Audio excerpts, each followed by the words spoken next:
আমাদের আজকের ভিডিওর টপিক হচ্ছে বহির্বিভক্ত নির্ণয়। তো বহির্বিভক্ত নির্ণয়ের পূর্বে আমরা এর কনসেপ্টটা দেখে নিই। ধরো তোমাকে একটা বিন্দু দেওয়া দিল x1 y1 আর একটা বিন্দু দেওয়া দিল x2 y2।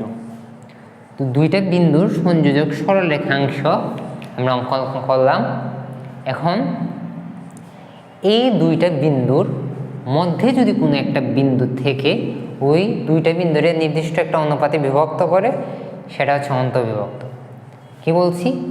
ওই দুইটা বিন্দুর মধ্যে যে কোনো একটা বিন্দু ওই দুইটা বিন্দুকে যে অনুপাতে বিভক্ত করবে, ধরো এতটুকু অনুপাত এতটুকুতে বিভক্ত করলো, সেটা হচ্ছে অন্তঃবিভক্ত। কিন্তু বহির্বিভক্ত হচ্ছে বাইরের যে কোনো একটা বিন্দু যে অনুপাতে বিভক্ত করবে।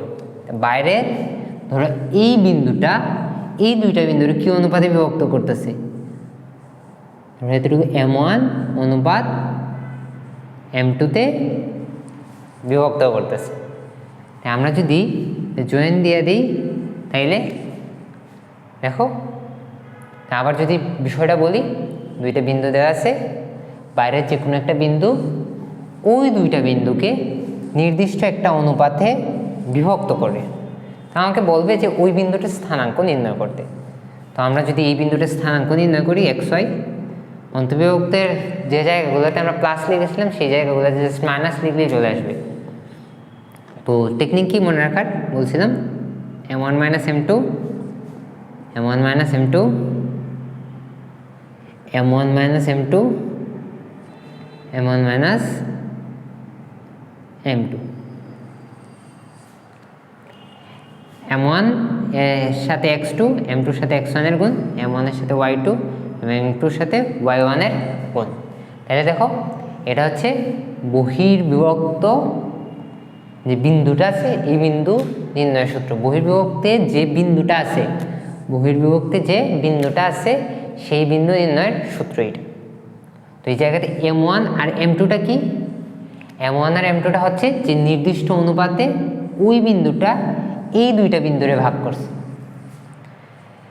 m1 আর m2 হচ্ছে যে নির্দিষ্ট অনুপাতে ওই বিন্দুটা এই দুইটা বিন্দুরে কি করছে? ভাগ করছে। m1টা হচ্ছে ওই প্রথম বিন্দু হতে শেষ বিন্দু, আর m2টা হচ্ছে যে দ্বিতীয় বিন্দুটা আছে ওইটা হতে শেষ বিন্দু, যে অনুপাতে বিভক্ত করছে।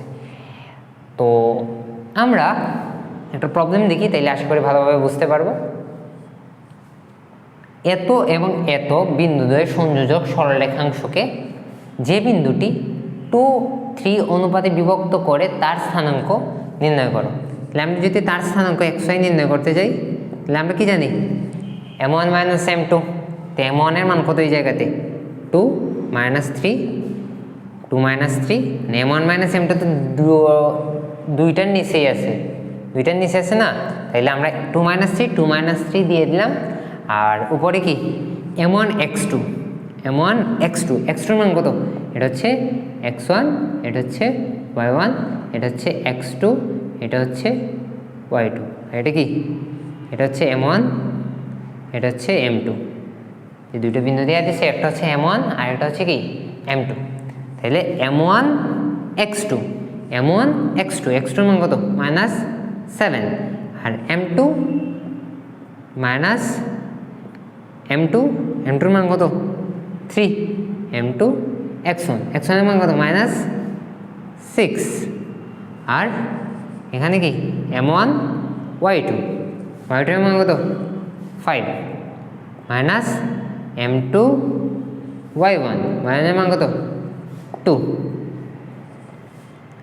তো এটা যদি আমরা ক্যালকুলেশন করি, 7 গুণে -14 -14, 3 6 18, মাইনাসে মাইনাসে প্লাস প্লাস 18 ডিভাইডেড বাই -1। এখানেও কি? এসে -1, 5 গুণে 10 -4, তাহলে আলটিমেটলি কি হয় সেটা? 4। তো 18, দেখো 18 এখানে বড় আছে, 18 থেকে যদি 14 বিয়োগ দিয়ে দিই তাহলে কত আসবে? -4, মানে +4 আসবে উপরে বাই -1, তো -4, আর 4 বাই -1 -4। তো আশা করি বুঝতে পারছো যে বহির্বিভক্তের কনসেপ্টটা কি, কীভাবে বহির্বিভক্ত নির্ণয় করবা, এতটুকুই রইল।